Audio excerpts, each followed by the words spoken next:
All right. So this is Lord of the Flies reference summary, pages 7 through 35. We're going to have a run through this one, see how this one goes.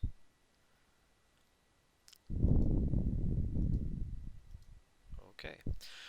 So Fate, or our author, sticks a group of 6 through 12-year-old children on an island with most of what they need to survive for a short time. Can they work together? What will their interactions, when not interfered with by society, grown-up influence, say about human nature? It's a great social experiment type of book, just based on the plot. And what's going to happen when we have these elements thrown together? So to introduce ourselves to our island, we have small crabs.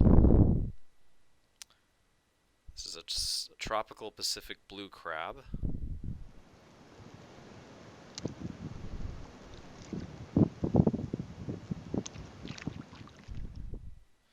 And they talk about a lot of more about these things. Apparently, there's not very much in the tropical tidal pools that get to be of any size because everything is micro-sized down there.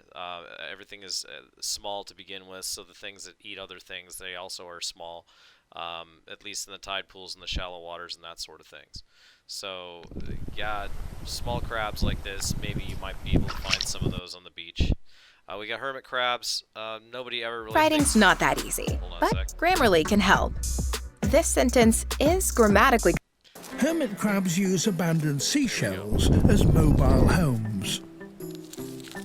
People don't think of these as a way to eat. As a but crab grows, its shell can. becomes an ever tighter fit. So eventually a crab needs to move in to a bigger one. Suitable empty shells are few and far between, and this one is far too spacious for this crab. Alright. So you have some of those wandering around. The tropical sharks, kind of legendary in the tropics.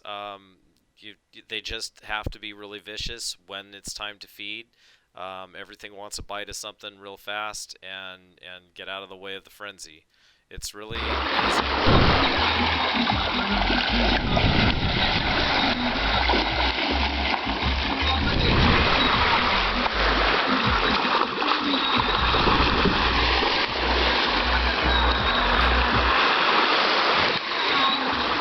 These aren't especially large, but they are certainly very hungry.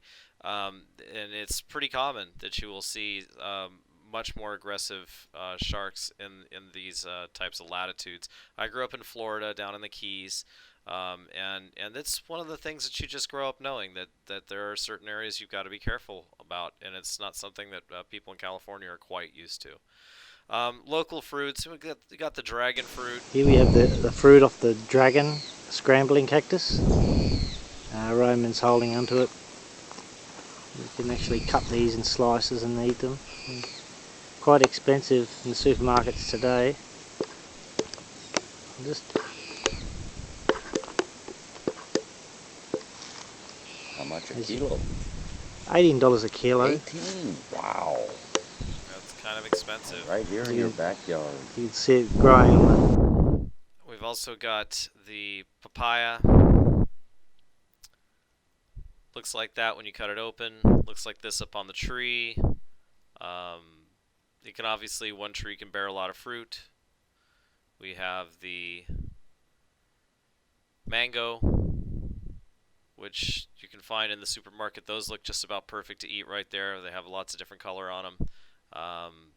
Really good, really sweet. They're like peaches. They're really great. They also have jackfruit, which goes by other names, and a few other things that are similar to them, that are related. So the durian, it's another one that's similar to the jackfruit. And it's mostly animals will eat it. People can definitely eat it, but it's more like a potato or something like that. It's not something that people get real excited about when there's other things around to eat. So it's not really cultivated to feed people, but people can eat it. And of course, coconuts, from the milk, from the meat, the shells, they're very useful. Our island has got a lot of stuff and plenty of fresh water, fortunately, because some of these islands just get none, and other of these islands just get tons. It often depends upon where you are in the storm systems, where they hit your island and what side of the island we're talking about, and things like that. In places like Hawaii, just the being on one shore or another can be the difference between desert and rainforest. Anyway, so this is kind of a good picture of what you would expect. Beach just for a little short distance, and then once it gets any real depth of soil, we're going to get a lot of plant life because we're going to have such tremendous amounts of water flowing through this particular area. And of course, wild pigs.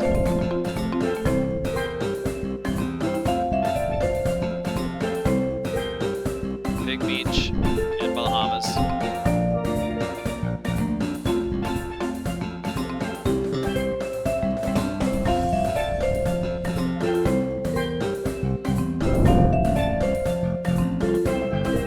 They come and visit with people. They get fed by people, which they probably shouldn't, but they do. So they get rewarded. So they hang out, and there's stories about models getting surrounded by these pigs and stuff like that when they're doing their thing. So our island is especially, I don't know, it's especially suited for what we're about to run into. It's like a perfect social experiment. It's idyllic, utopic. It's the perfect setting for boys to run and play all day. But when all they have is fruit and water, and they're going to discover soon that the main source of protein will be the pigs, and that they'll have to band together to hunt them.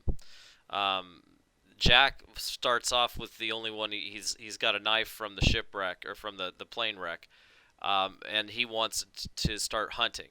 So he takes the one tool, the one small advantage he has, and he turns it into a bigger advantage. And then he's going to start hunting. And once he actually makes a kill and he is able to supply protein, then all of a sudden he's got a commodity that no one else has, and Jack is going to be the only business in town.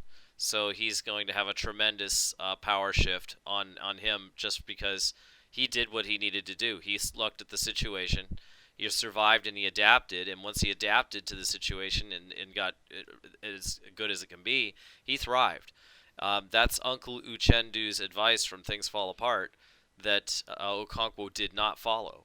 And that's in fact what Jack is doing. He is following it, and that's why he's doing well. But he's not a nice person. It's very difficult to like Jack. So keeping that fire going is really hard work. It's boring, and the hunters left it and to hunt eventually, and they lost their opportunity of rescue. That's if you've been far enough along in this section of reading. That's coming up if you haven't. And it's just a terrible letdown, because there was a boat, and they knew to keep the fire going, and they didn't, and they were so excited about hunting, and it shows something. It shows that taking care of immediate needs is now becoming more important than planning for the future. They're starting to worry more about, but right now I'm hungry and I want to eat meat. And tending that fire doesn't guarantee anything, except it's going to use up a lot of my energy and a lot of my time that I could be out hunting and I could be getting meat. So what's coming right now is starting to take precedence. We talked about how Jack is in control of the only commodity. Whoops, better go back. We talked about he has this one up on Ralph. Ralph's main slogan, of course, is safety, chance of rescue, rules.